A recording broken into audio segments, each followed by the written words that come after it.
ان کے ساتھ تشریف فرما ہے ایک نوجوان محقق، نعت کے حوالے سے بہت ذوق بھی رکھتے ہیں، بہت کام بھی کر رہے ہیں اور شاعر بھی ہیں، شعر بھی کہتے ہیں. ہمارے ساتھ تشریف فرما ہے ارسلان احمد ارسل صاحب. السلام علیکم. ان کے ساتھ تشریف. ارسلان صاحب، آپ ماشاءاللہ حافظ صاحب کی شخصیت اور ان کے افکار پر، ان کی شاعری پر کام کر رہے ہیں. سب سے پہلے تو اس کی وجہ بھی بتائیے گا کہ حافظ صاحب پر کام کرنے کا خیال کیسے آیا؟ شاعری کو آپ نے پڑھا، ان کی کیا محسوس کیا؟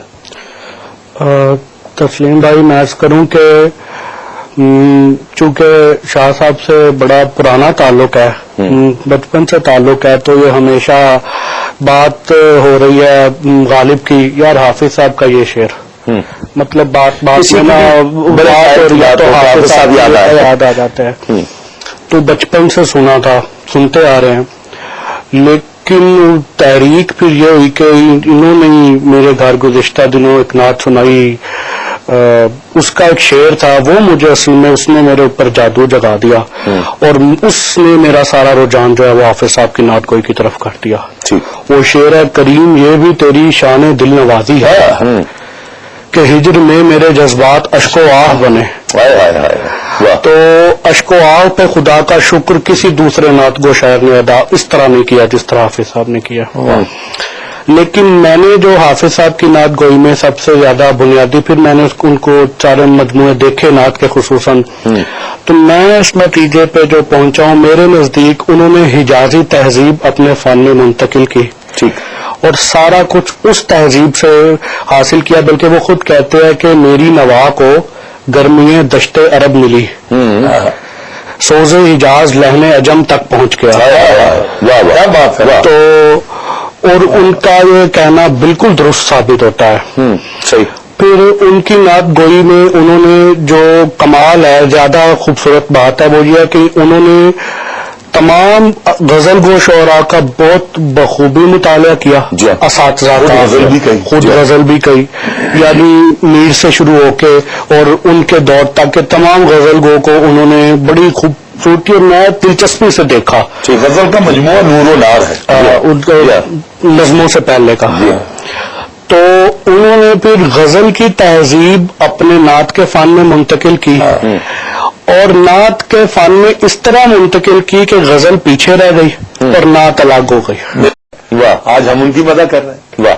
تحقیق جب آپ انسان کر رہا ہوتا ہے تو اس کو کئی ایسپیکٹ سے دیکھتا ہے، اس کے اسلوب کو دیکھتا ہے، اس کے محاسن کو دیکھتا ہے، اس کی نظر میں ہوتا ہے، وہ بحروں کو دیکھ رہا ہوتا ہے، اس کی زمینوں کو دیکھ رہا ہوتا ہے، کہاں کون سی ردیف، کون سا قافیہ استعمال، اس کی بنت کیسی ہے. ردیف اور قافیے کے انتخاب میں بھی جو تنوع اور جو ایک ندرت ان کے ہاں پائی جاتی ہے بہت کم دیکھنے میں آئی ہے. کم و بیش اسی عہد کے شاعر ہیں. جی کیا کہتے ہیں؟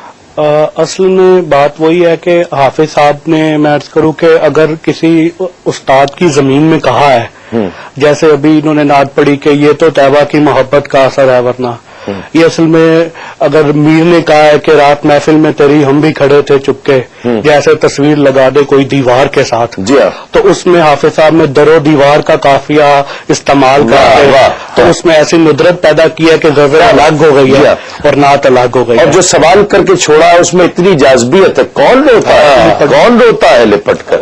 اور پھر اس کے بعد غالب پہ آئے تو اس نے کہا کہ مجھ سے کہا جو یار نے جاتے ہیں ہوش کس طرح، دیکھ کے میری بے خودی چلنے لگی ہوا کے یوں. تو اعلیٰ حضرت نے بھی کمال کہا. لیکن جب حافظ صاحب نے اصل میں پہلے کہے ہوئے میں ندرت پیدا کرنا مشکل کام ہے. حافظ صاحب نے کہا کہ مجھ سے کہا مجھ کو یہ فکر تھی کہ میں پہنچوں گا طیبہ کس طرح، مجھ کو یہ فکر تھی کہ میں پہنچوں گا طیبہ کس طرح، دیکھ کے میری بے خودی چلنے باغ جہاں کے صحن میں چلنے لگی ہوا کے یوں. واہ واہ واہ. تو جو یہ کہے کہ فقر کی شان میں دلکشی کہاں، ان کو در رسول کا مجھ سا گدا دکھا کے یوں. حافظ صاحب نے لیکن جو ان کے ہاں والہانہ باندھنا شعر میں اور جذب و کیف کا جو ایک بھرپور تاثر ہے، سمندر ہے، وہ میرے نزدیک انہوں نے اقبال سے متاثر ہو کے کہا ہے. جی ٹھیک. اب میں ایک شعر پیش کرتا ہوں, دیکھیے گا کہ اس میں فنی لحاظ سے کتنی چابک دستی ہے اور والہانہ پن کیسا ہے. ٹھیک ہے. اضافتیں بھی پہلے مصرے میں انہوں نے خوب لگائی ہیں اور والہانہ پن بھی خوب دکھایا ہے. ٹھیک. بلبل کو ذوق حسن گل و نسترن ملا. واہ واہ واہ. بلبل کو ذوق حسن گل و نسترن ملا, خوش ہوں کہ مجھ کو عشق حسین و حسن ملا. ہائے ہائے ہائے ہائے, کیا بات.